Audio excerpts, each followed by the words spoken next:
Hi, I'm Birdime. Today we are reviewing the Suicide Squad with no spoilers until after I give the final score, so you can just watch and enjoy and know if you want to watch the movie or not, and I highly recommend the movie. If you did not like the original Suicide Squad, I think this is a much better movie than you, and if you liked the original, then you may have some problems with this one. It's not as edgy or as dark or overly trying to be edgy and dark, but I think if doing the edginess enough and doing the comedy enough, like, I think a lot of people going into it thought it would be overly funny, like Guardians of the Galaxy. But thankfully, it's toned down. If there's jokes, they actually make sense. They're not unreasonable for the character to make. Only thing I would say, if you liked King Shark from the actual like comic books and stuff like that, then you probably won't like this version. It's absolutely nothing like the actual King Shark. Besides one or two moments, he is kind of just there for laughs. He's a great character if you can just ignore the comic books. But besides for that, every character ended up being better than I could have expected. Amanda Waller, though, was a little disappointing. She came and went in the movie and didn't feel like the same as the original movie. Besides some of her stuff with Bloodsport, everything else kind of just felt bland for her, and they took out most of her character and her motivations. But in the end, it overall helped characters like Rick Flag become better than they were in the first movie. And I even think Harley Quinn, this was her best portrayal out of all the movies. It took out the overly annoying aspects of the character that, like, after like 4 or 5 appearances, you could not keep watching. Like, I like Harley Quinn in the movies, but it just felt like after a while, like, they just kept adding and adding more comedic parts to her. So it's good to kind of get a toned down character that had a better focus. And I really liked Bloodsport in the movie, though at times it just felt like a fake Will Smith character, like, because they couldn't get Will Smith for the movie.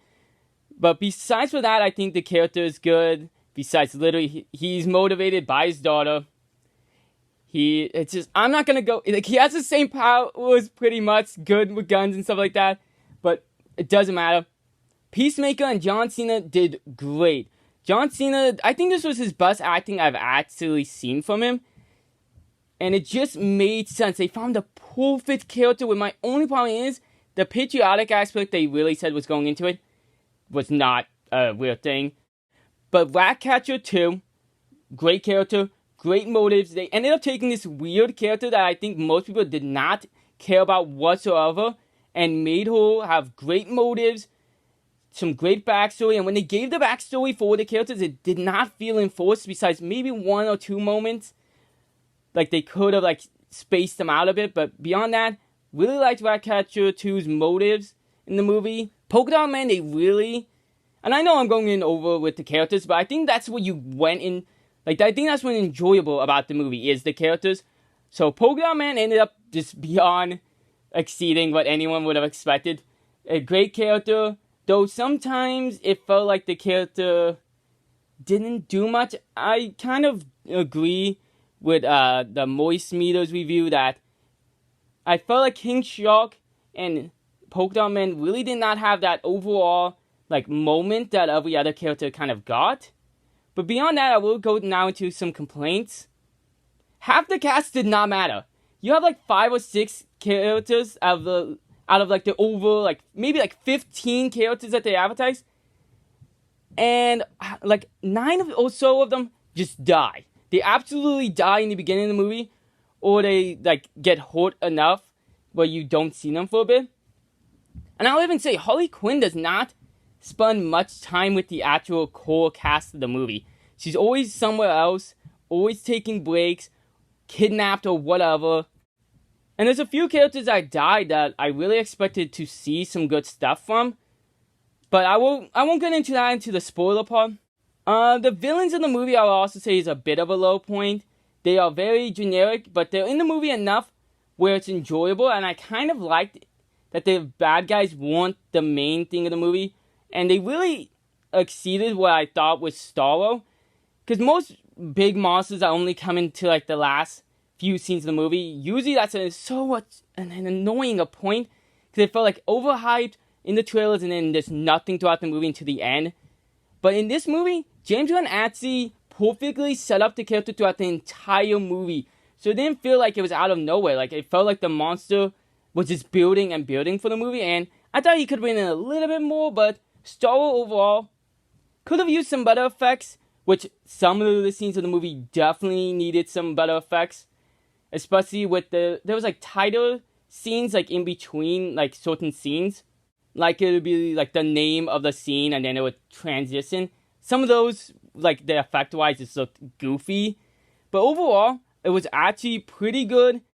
The only other characters I would say that absolutely was pointless was these resistance fighters that was in like 5 scenes with like 40 or so minutes in between the 4th and 5th scene, and they felt so pointless in the movie. Like, they felt like cool in the beginning when they were first introduced, and then there was just nothing about them. But overall, I'm giving this movie about an 89%. It was good, it's just not great. Most of the complaints just are minor, but that doesn't make it a perfect movie nonetheless. And now for some spoilers.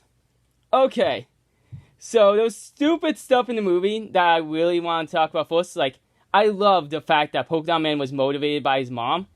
But at the end of the movie, where Polka Dot's mom was Starro, because he envisions the villains so he can kill them because he doesn't want to kill, which was just beautiful. Like, it's just kind of like the El Diablo thing, but just stupid, so it kind of felt like it was mocking that at times. But the mom at the end, where it was Starro the Giant version, was just a bad effect in my opinion. And near the end, I would also dislike that they kind of enforced like a Harley Quinn friendship with Bloodsport. It just made no sense. And I would have liked to seen like Blackguard or someone like that last from the initial scene. It really felt like they needed one more cast member to last in the movie. Even if they just died like 20 minutes later, it really felt like they were missing just maybe one more person. They had enough serious people like Peacemaker and Bloodsport and Rick Flag, so we didn't need someone like Michael Rooker's character. But like overall, like I felt like they advertised so many characters that you thought they were gonna do good stuff, and they just did nothing in the entire movie, which was so annoying. But besides for that, it was really good. Starro could have been better. Like, he had these little stars that takes over people, and they just this could have been better effect wise. Though I'm glad he didn't like overly shadow things. And I felt like there was too much comedy thrown in the last fight, like when Bloodsport was falling down from the building and saves Ratcatcher 2. Is just like, it felt like a really stupid way to like bring the character into that scene. But besides that, it was good. I really liked the character's motives. The thinker in the movie could have been a bit better, but it wasn't too bad. I don't know which I would have picked. I would probably pick like maybe Blackguard, but there was too many with guns. I really am disappointed with Captain Boomerang dying like in the first few minutes, and that would be my only complaint. Is the main one is that it's just not. It feels like it was connected to the first movie, and then just not at the same time, and it hurts the movie at certain points as it makes. They could have used it to make you care about the characters more. Like, Boomerang just dies. And Harley Quinn is in the mission, and there is no explanation of why she's there. Just like, oh, you're in jail again type of thing. And it's just like, glossed over that she was free. And it just makes no sense. And there was a few useless scenes, like a love affair between Harley Quinn and the leader of the country. And it's just, there was some pointless things, but overall, I thought the movie was good. 89.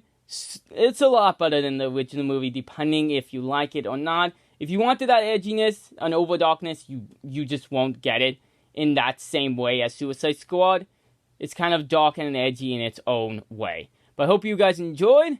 I've been Birdime. Hope you guys check out the movie. And make sure to have a good night.